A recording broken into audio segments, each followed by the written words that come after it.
Assalamu alaikum wa rahmatullahi wa barakatuh. Okay, I've seen the reports now, and I'm sure that you have as well, of the intention of the Chinese government to partially demolish a masjid in Yunnan province that's for the Hui Muslim community there. There was an attempt to carry out this partial demolition, which would be for the dome of the masjid and 4 minarets that they say were constructed without approval or without documentation or something like this. There were protests and there were clashes with the police by the Muslims of that province, who encircled the masjid and resisted the intention to destroy part of their masjid. Now, I don't have much information about this. On the face of it, if the Muslims in that region, if the Muslims in that who frequent that masjid are willing to take the risk of resisting the police and protesting against the Chinese government, which will be the provincial government, it's a very serious issue to them, because protesting against the Chinese government is not a small thing. That takes a lot of guts. It has to really, they have to be standing for something that they feel is that important. It's not just about the masjid. It's a larger and a deeper issue. In other words, they feel most likely that the rationale that the Chinese government is giving for the partial demolition of the masjid is just a pretext. And they feel that this is actually an attempt to clamp down on the Muslims and the Muslims' own self-expression. I mean, I know a few years ago there was a whole thing about wanting to remove domes from masajid in China because they said it was too much Arabization of Islam. And they didn't like that influence because they connect Arabization with radicalization, with Wahhabism and Salafis and Jihadis and blah, blah, blah, because they're ignorant about Islam. So if this is a part of that, I don't know.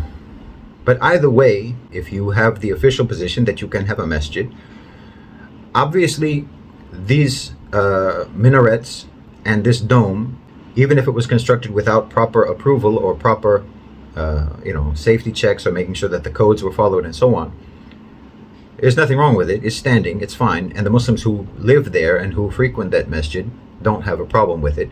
So I would suggest that you should back off, because if the Muslims are, as I said, willing to stand up to defend their masjid against the police and against the Chinese government, it's not a small thing. This means something to them.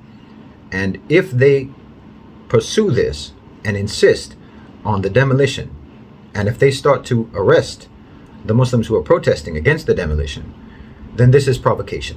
And it looks like they're just trying to start a problem, which obviously they already have a very bad reputation with regards to the Chinese government's relationship with Muslims in China because of Xinjiang and the situation with the Uyghurs.